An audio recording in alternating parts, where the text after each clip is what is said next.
Deixa eu botar aqui logo pra Olha, gravar. inteligência. Pronto, o documento tá onde, amiga?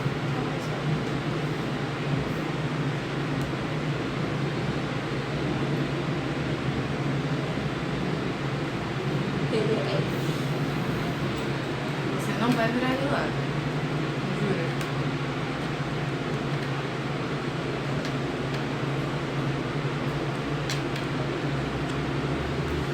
Não quero virar aqui. Deixa eu botar no modo Dex pra ver se ele vira. Não, não virou. Deixa eu ver. Aqui, se tu tirar. Não, não fui não. Tu apoia como isso aqui em pé?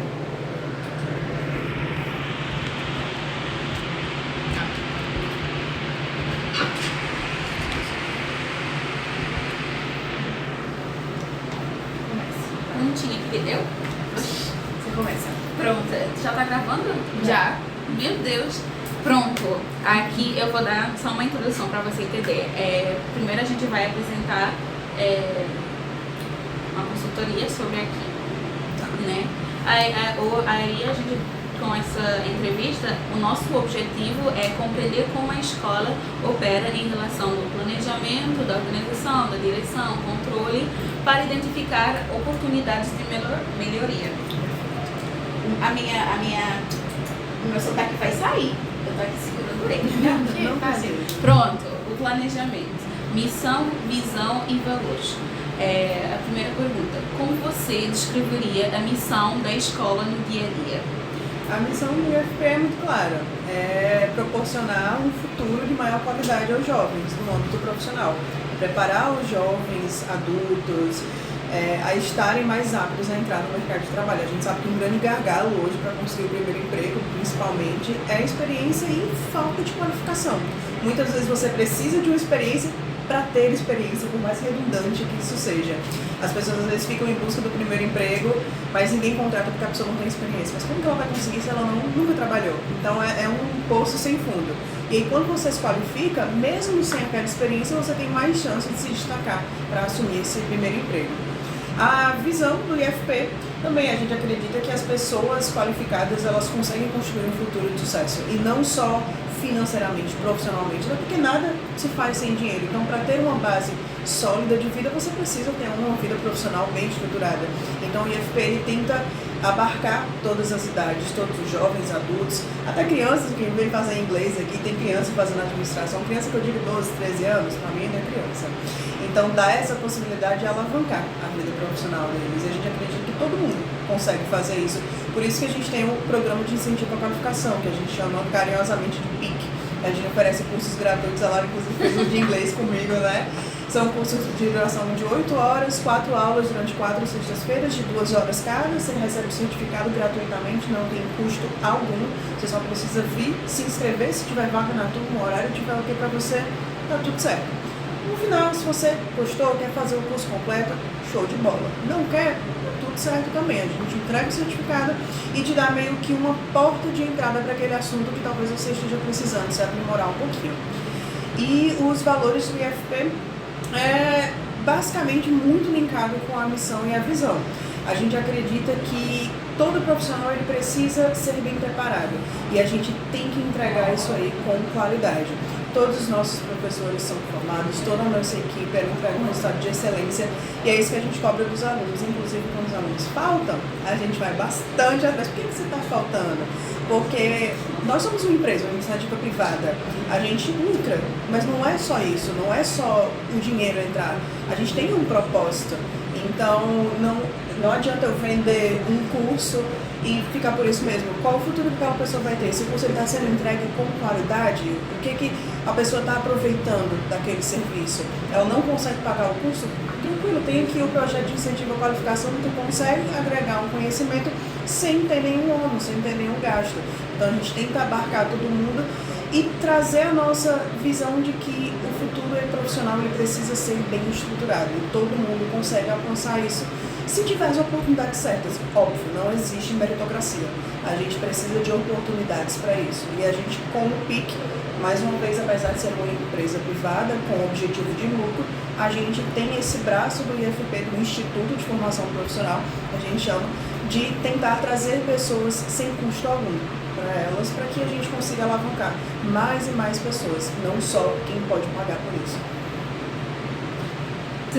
Nessa única fala tua, tu respondeu uns três perguntas. Não pode perguntar. Mas ok, pronto. E pronto, tu falou da visão da escola, da missão da escola. E como ela é vivenciada por colaboradores e alunos? Boa parte dos nossos colaboradores são nossos alunos. Então, muitas vezes eles entram aqui buscando uma oportunidade de se capacitar profissionalmente, mas demora para conseguir emprego. Então, muitas vezes, quando a gente abre vagas, a gente dá prioridade para quem está estudando aqui. Se eu tenho um curso de gestão administrativa, por que eu não pego um aluno? Se eu confio no curso que eu estou vendendo, se eu confio no meu profissional, no professor que está dando essa aula, por que eu não vou confiar no aluno que está tendo essa aula? Então, o pessoal do acadêmico, duas das meninas estudaram aqui, estudam ainda. O pessoal que trabalha na parte de coordenação de vendas também estudam aqui. Tenho dois colaboradores que estudaram aqui. O Matheus da secretaria, ele entrou já na secretaria, ele não era aluno, mas ele acabou de se tornar para fazer o curso de inglês. Então, a gente tenta trazer os alunos para trabalhar e quem trabalha para ser aluno no sentido de vai melhorar a sua vida profissional. O Matheus, ele é um exemplo claro disso. Ele entrou já como colaborador, ele não era aluno. Optou por se matricular no curso de inglês porque sabia que era uma área que ele gostava muito, mas que ele não tinha a habilidade que ele necessitava. Tanto pessoal, ele adora escutar música pop internacional, vai aprender a cantar melhor, quanto profissional. Ele talvez não fique aqui para sempre. A gente sempre quer que o colaborador ele cresça. Se ele crescer e ficar com a gente, ótimo. Mas se ele não crescer e ficar com a gente, aí tem um problema. Porque o colaborador que ele permanece na empresa, mas ele não tem crescimento, é muito nocivo para a empresa. Então, quando o colaborador fala, eu quero fazer esse curso aqui, vai ser melhor para mim, a gente ajusta horário, a gente faz tudo o que tem que fazer para que ele consiga fazer isso aí. A empresa ganha, o colaborador ganha, tanto pela venda quanto pela questão de que eu vou ter um profissional mais capacitado. Tem uma frase, se eu não me engano, é do Cortella, que ele fala, um funcionário que, se você treina um funcionário, às vezes custa muito caro para a empresa. E ele vai embora. Pô, eu passei 6 meses treinando uma pessoa. No ano seguinte ela conseguiu uma oportunidade melhor e foi embora. Show de bola. Mas é muito mais caro quando você não treina e ele permanece com você. Você acaba não tirando proveito daquele profissional como você deveria. Sua empresa não tem o resultado que deveria, então as pessoas acabam enxergando o incentivo à evolução profissional do seu próprio colaborador com olhos muito errados. Às vezes, eu não vou incentivar porque ele pode ir embora. Que vá, você vai treinar outra pessoa, ela vai te dar o melhor resultado possível no tempo que ela tem para você. Se você não treinar, você vai ser o único prejudicado. Pronto, tu abordou sobre os valores e a visão da escola. Queríamos saber como esses elementos são comunicados. Como esses elementos, a visão e os valores, são comunicados aqui entre vocês. A cultura da empresa, é a cultura da empresa. A gente, como eu falei, a gente incentiva o funcionário a buscar essa qualificação, a gente incentiva ele a entender que, por mínimo que seja o seu trabalho, sem ele é uma engrenagem que para de funcionar. Então todos os setores aqui são necessários. A gente não tem isso de, eu sou coordenadora, mas eu não sou mais importante que a dona Cida, que é quem limpa, quem faz o café. Se ela não vem, como é que fica a escola? Se o moço que fecha a porta não vem, como é que a escola fica no final do dia? Então a gente tenta colocar todos, óbvio, existe uma hierarquia, existe um respeito, existe uma autoridade de um setor para o outro, mas não existe essa questão de que eu sou melhor do que você. Então a gente tenta implantar isso de forma muito clara. A gente tem reunião mensalmente, nas reuniões a gente apresenta todos os resultados do mês da escola e bate na mesma tecla. Nós somos uma equipe. Então não tem isso de foi o seu erro, foi o erro da secretaria, foi o erro do acadêmico, foi o erro da coordenação. Se eu cometi um erro, ele vai afetar a secretaria, que afeta a coordenação, que afeta a dona Cida, que afeta o professor. Então todo mundo está, digamos que no mesmo barco, literalmente. Então a gente tenta trazer essa visão, sabe? É todo mundo importante da mesma forma, independente do serviço que você faça, e ninguém vai crescer sozinho. Para eu poder ter uma turma de 35 alunos, eu preciso primeiro ter professores de qualidade, eu preciso ter pessoas que vendam essa ideia, eu preciso ter alguém que esteja na coordenação, liderando de forma efetiva, liderando de forma harmônica também. Então essa visão somos todos importantes, ninguém é melhor do que ninguém, e a empresa ela não funciona se um dos elos não está de acordo. Pronto. Aí, aqui entramos no outro tópico, que é planejamento estratégico e metas. A primeira pergunta: quando a escola define suas metas de longo prazo, quem costuma estar envolvido neste processo e quais critérios são considerados prioritários? Olha, quando a gente define, na verdade a gente recebe as metas aqui. A escola, os funcionários como um todo não participam da definição das metas. Essas metas elas vêm dos sócios. Por quê? A UFP é uma franquia, a gente tem mais de 30 unidades no Brasil.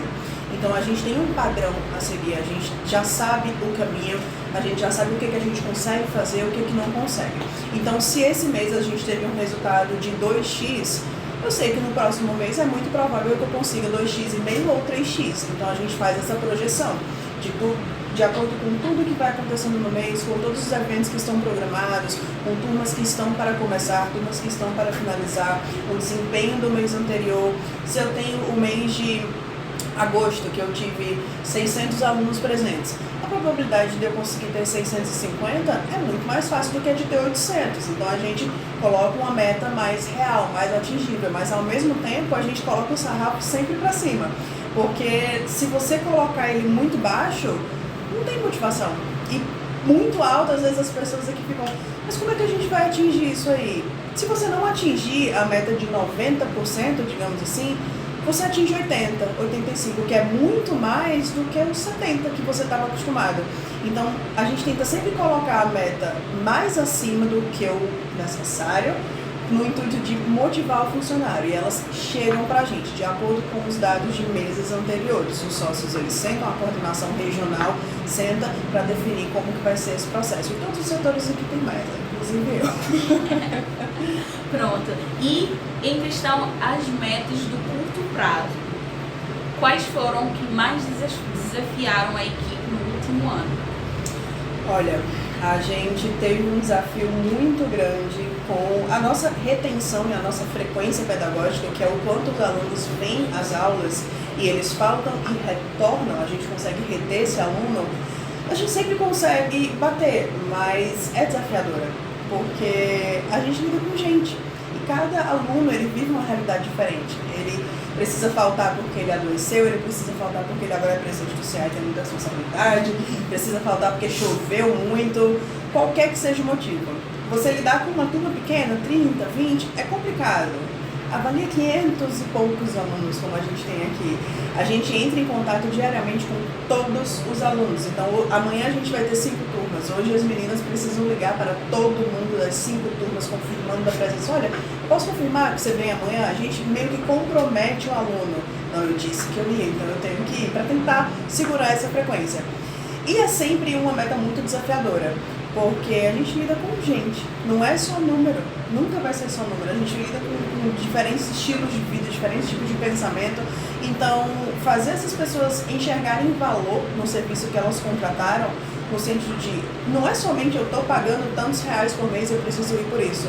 Não, eu estou pagando tantos reais por mês porque isso vai me levar a tal lugar.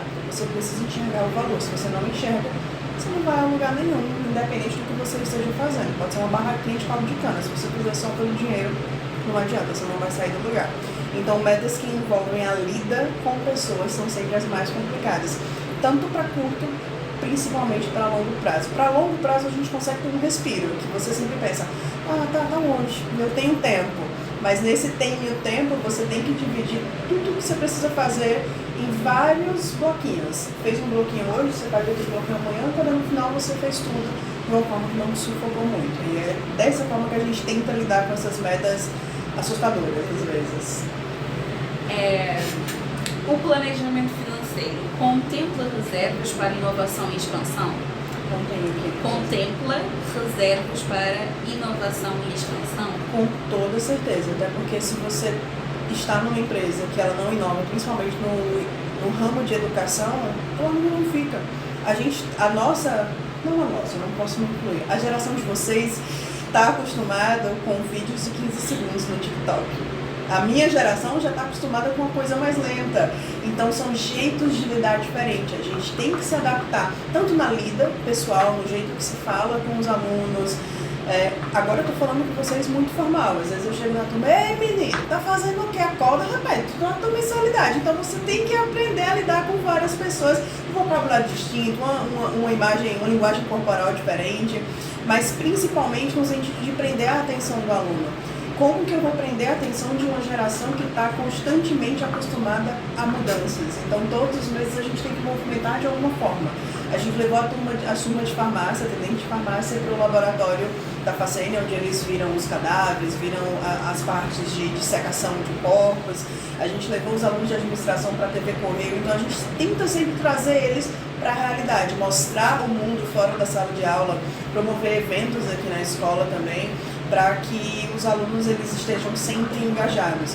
Nosso próximo investimento está sendo jogos interativos que a gente pode mudar, tipo o Show do Milhão, não sei se vocês conhecem, Quem Quer Ser um Milionário, e a gente consegue alterar esses jogos com o conteúdo das aulas, a maneira que não fique uma coisa só, página 394.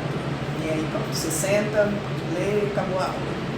Nem eu suporto um negócio desse. Olha que minha geração é mais ou menos isso. Avalia a geração atual.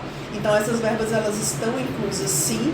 Isso demanda muito planejamento e geralmente não é algo que a gente define, olha, eu tenho X para gastar esse mês com isso.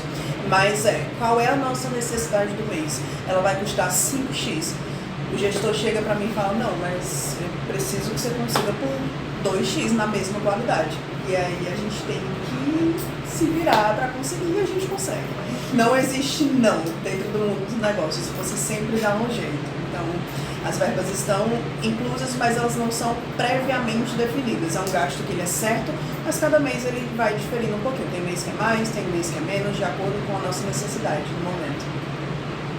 Pronto. E quanto à concorrência e mercado, como é feita a análise da concorrência e da imagem da escola no mercado? Certo. A concorrência a gente tem a rodo, né? A gente está na capital do estado, então a cada esquina a gente pode ter uma escola com uma proposta muito parecida. O que a gente tenta fazer de diferente, o que a gente precisa fazer de diferente é entregar valor. A gente não vende curso. Se você me perguntar, você trabalha numa escola que vende curso? Não trabalho. Não, você não trabalha na fé. Isso, mas eu trabalho numa escola que vende mudança de vida. Então, você não vai fazer um curso de inglês, você vai comprar um serviço que vai te garantir uma autonomia da próxima vez que você for viajar para o exterior. Você vai fazer um curso de gestão administrativa, mas que não é reconhecido pelo MEC, não é superior, não é tecnólogo. Tu quer um diploma para colocar na parede, tu quer aprender a trabalhar. Então, há uma diferença grande entre uma coisa e outra. Diploma por diploma a gente tem nada contra, por mais, eu já me adianto, por mais preconceituosa que possa parecer minha fala, a gente tem muito Uber que tem diploma de engenharia, diploma disso, diploma daquilo. É um trabalho super válido, mas eu garanto a você que não foi para isso que ele estudou 5 anos. Se ele fosse fazer isso, ele poderia usar esses 5 anos para qualquer outra coisa. Você quer ser Uber? Dá uma boa grana, se você tem paciência para o trânsito de uma pessoa. Mas foi o teu objetivo nesses 5 anos? Não foi. Então, muitas das vezes a gente se ilude pela questão do diploma, do reconhecimento, mas no final ele vai pagar as suas contas? Ou você saber desenrolar aquela função como já, você tem que ser desenrolado. Tem uma figurinha que eu gosto muito de falar. Uma coisa é ter doutorado, outra coisa é ter as manhas. Então você tem que aprender como se portar no mercado de trabalho. Você tem que aprender como desenvolver aquelas funções. Não só pelo diploma. For pelo diploma, a gente tem um monte de lugar aí que vende diploma. Fica à vontade. A gente quer que você mude de vida. Não é só o diploma. Pronto, eu gostei da sua resposta. Existe análise do mercado para identificar as demandas de capacitação mais procuradas na região? Sim e não. Como nós somos uma franquia, a gente anda meio que na linha. A gente tem um programa de cursos fechado, não é algo que a gente consegue mexer com facilidade, mas óbvio, cada região tem os seus pormenores. Então, se a gente vê que de repente, aqui em João Pessoa, a gente não tem um curso de informática, a gente tem um curso de gestão administrativa, que é tecnologia, que seria informática, gestão de pessoas e gestão administrativa. São as 3 matérias em um único curso. Mas se a gente vê que de repente a procura para tecnologia, para informática está muito alta, só informática, nada impede de isso ser levado a uma conversa com os gestores, com os outros sócios, para que a gente abra uma porta para um curso específico dentro do que a gente já trabalha. A gente não costuma sair muito dessa linha de trabalho, mas se há uma demanda, por que não? Quais são os maiores diferenciais competitivos da escola hoje em relação a outras instituições? Acho que eu te respondi isso há umas 2 perguntas atrás. A gente não vende curso, a gente vende mudança de vida. Então, na hora de fechar qualquer tipo de parceria, qualquer tipo de venda, você não vai me ver falando com uma pessoa que entra para conhecer a escola, olha, isso aqui do 1 ano e meio tem tal valor, eu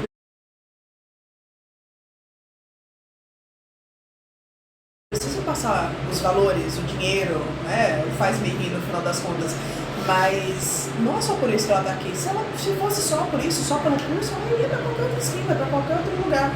A gente precisa encontrar esse diferencial no valor. Pode ter escolas muito maiores que o IFP, muito mais bonitas que o IFP, mas ninguém vende o que o IFP vende. Então esse é o nosso diferencial. A gente não está aqui só para bater meta, só para fazer dinheiro. É importante? O capitalismo gira em torno disso, mas esse não é o nosso objetivo principal. Pronto, aqui temos, agora vamos falar em cursos e crescimentos. A primeira pergunta, quais são os principais cursos profissionalizantes oferecidos atualmente? Essa pergunta já foi respondida, eu acho que não precisa, né? A segunda, quais são as metas de crescimento para os próximos anos? A gente está com o planejamento de abrir outra unidade no interior da Paraíba. Atualmente a gente tem, dentro da mesma gestão, João Pessoa, Cajazeiras, e a gente está com o planejamento para abrir uma em Patos. E aí é a mesma coordenação regional, cada unidade tem o seu coordenador, mas tem um coordenador que fica meio que abarcando todas elas, e é o mesmo gestor. O gestor, ele seria o cabeça da escola, um dos sócios, ele é o manda-chuva, ele que manda e desmanda. E somos uma franquia de mais de 30 escolas, mas cada escola é como se fosse um grupo diferente, um dono diferente, um sócio diferente, mas todos seguem o mesmo padrão. E aí quando a gente fala em crescimento hoje eu tenho 500 alunos na escola, ano que vem, nesse mesmo período, eu quero ter 1.500. O que eu preciso fazer para chegar dentro da estrutura que eu tenho? Então a gente tenta fazer esse planejamento dessa forma, com metas, como eu falei, divididas em pequenos bloquinhos para que a gente não fique sobrecarregado, mas sempre com um planejamento acima, com um sarrafo mais em cima, porque não adianta eu dizer, eu tenho 500, ano que vem no mesmo período eu quero ter 700. Não adianta, eu tenho que botar lá em cima, porque se eu não conseguir os 1.500, pelo menos 1.000 eu consigo, então já é o dobro do que eu tinha na época. Então a gente tenta planejar dessa forma, com metas altas, mas realistas também. Pronto, agora já respondemos todas as perguntas do planejamento. Agora vamos para a organização. Estrutura organizacional, a primeira pergunta. Como está estruturada a escola atualmente e de que forma esta estrutura apoia ou atrapalha o funcionamento diário? Olha, a gente tem alguns setores na escola. A gente tem setor comercial, tem secretaria, RH, setor financeiro, coordenação pedagógica, setor pedagógico, que são os professores, setor acadêmico. Todos esses setores, eles estão interligados. Como eu falei, um erro de um setor, ele atinge todos os outros, é meio que um efeito dominó. Isso ajuda, porque todo mundo se envolve para resolver, mas atrapalha. Porque se X setores têm um resultado excelente, mas aquele setor específico não tem, ele tem uma queda, isso acaba afetando todos os outros e a gente baixa a guarda um pouquinho. É bastante gente, é bastante colaborador, é uma folha de pagamento relativamente alta, mas a gente tenta de todas as formas incentivar esse colaborador para que ele veja sentido no que está fazendo. Se o colaborador ele vem para cá só para ganhar o salário do mês, ele está no lugar errado. Ele pode estar em qualquer lugar, mas ele precisa gostar do que ele faz, ele precisa ver valor naquilo. A mesma coisa o aluno que contrata um serviço, ele precisa ver valor no curso. Então, essa estrutura ela ajuda, porque são várias engrenagens unidas para fazer funcionar, mas quando uma engrenagem sai dos trilhos, as outras não giram da mesma maneira. Então, ela ajuda na mesma proporção que ela consegue dificultar. Pronto. A segunda pergunta: existem funções que acabam se sobrepondo ou pessoas que assumem mais responsabilidades do que o ideal? Pode dar exemplos? Sim, com toda certeza. É o ideal? Não. Acontece? Sim. Quando a gente está em cargo de liderança, a gente costuma, e quando eu falo a gente, é qualquer pessoa que esteja em cargo de liderança, a gente costuma abraçar o mundo com as pernas, no sentido de eu não preciso fazer isso sozinha, mas eu sei que eu consigo fazer mais rápido, então eu não vou pedir ajuda para o meu coleguinha, eu vou resolver isso aqui rapidinho e vou entregar o resultado. Quando às vezes não é o seu trabalho. Às vezes você faz porque você toma para si, às vezes você faz porque o momento pede que você faça. Final de mês é época, hoje estamos no dia 27, final de mês, é época de bater meta.